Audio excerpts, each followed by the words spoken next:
Jesus speaks about CERN as the sword, Satan's victory over the church, bondage, and love as cure. July 11th, 2015. Words from Jesus to Sister Clare, spoken by Jackie. Clare began.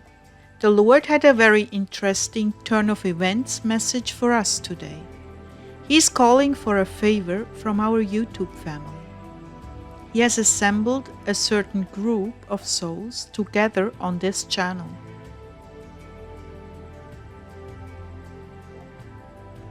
Well, the second seal is war, as it is written in Revelation 6:3.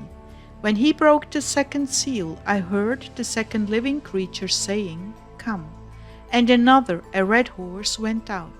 And to him who sat on it, it was granted to take peace from the earth, and that men would slay one another, and a great sword was given to him. And my spirit really bore witness to that. You know, Jesus has given us the key to protection from this dark force, his sacrificial love, still flowing richly from the cross, his blood, his name, but most especially his love, cultivated daily in dwelling prayer. This is the weapon he wants to arm all men with. Jesus began. CERN is indeed the sword given to take peace from the earth, but on many levels. All over the world, this dark matter is in place to be used to promote sin and degradation. That is why I want our messages to be spread abroad. It is important to me that these messages go around the world. I want to promote them. Those who have tuned into our channel are a unique blend of mystics, romantics, and very dedicated laid-down lovers of Jesus, as Heidi Baker would say. This is that day and age where the gospel is indeed going round the world. I'm sick at heart with the religious bondages that have passed for the representation of my faith. What I began with 11 simple men, and make note, the one who was not simple among them was the traitor. So now we have come to the point where it is necessary to deliver this message into the hands of my little ones around the world. I want to use technology to make my point. What is so beautiful and simple about the faith we are sharing is that it is love and sacrifice centered. From the very beginning, those were the two themes I presented in my life. But that simplicity was lost by very clever men infiltrating my church. Even now you are finding out how Satan has entered and perverted the church and placed his mark on the very foundations. It is increasingly important that all of you press into my love. I want to inebriate you in my goodness and saturate every pore with the sweet serum of my love, the cure for all the ills of this world, and your ultimate protection from the dark and nefarious ones. When I first began these teachings, I was reaching out to the ones who fell between the cracks, the rejected, beaten down, and misunderstood. And indeed, my bride is wearing my crown of scorns, and she has cleaved to me as I anticipated. But now we must reach out to the church who are held in the clutches of bondage to a system I never created.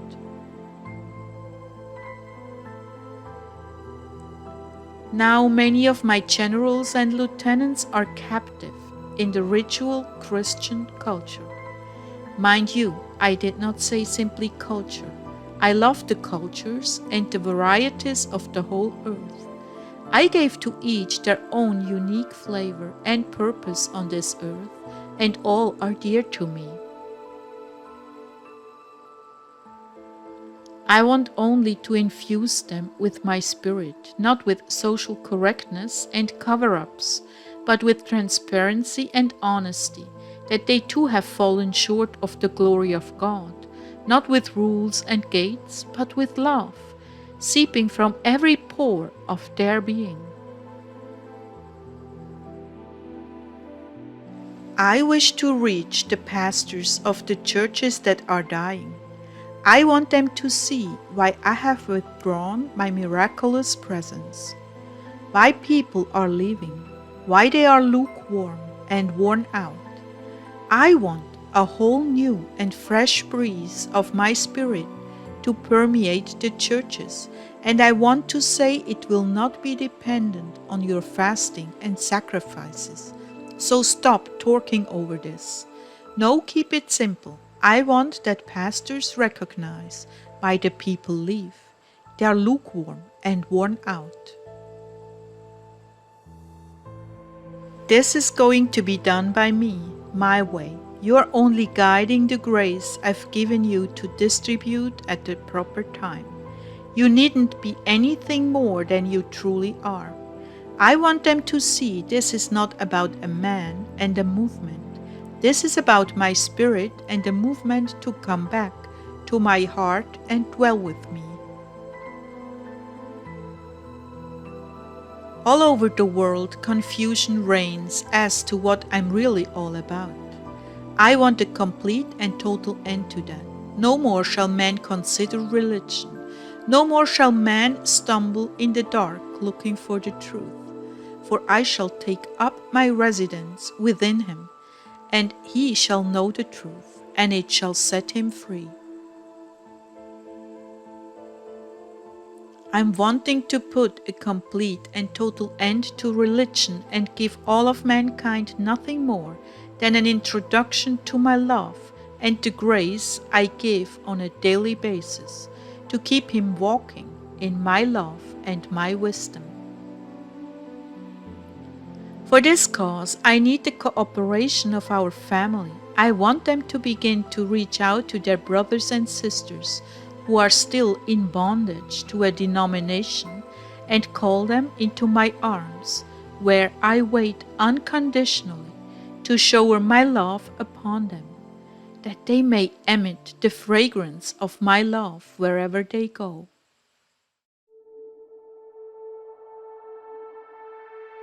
These who I'm targeting are weary, Clare, so very weary with all the games and posturing in my body. They are looking for a newfound freedom. They sense it is coming, but they don't know what it looks like.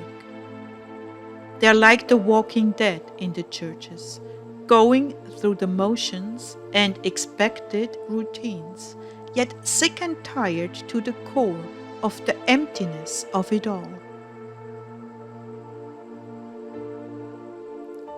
The vitality and life is missing. It has been replaced by form and ritual.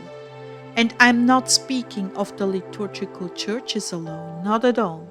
My Pentecostals and holiness and non-denominationals are also steeped in ritual, but they have been so busy pointing the finger at the liturgical churches, they don't realize they are just as regimented, confined, and ritualized as they are.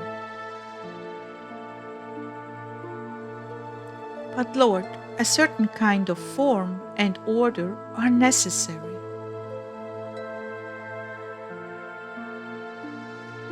Have you forgotten what I taught you in the Wounding Waters series? Social status, fear of intimacy, love of money. These are the norm for the church. It is expected that they do business this way. I want to break the mold and call them back into my heart in purity and faithfulness to the example of my very life.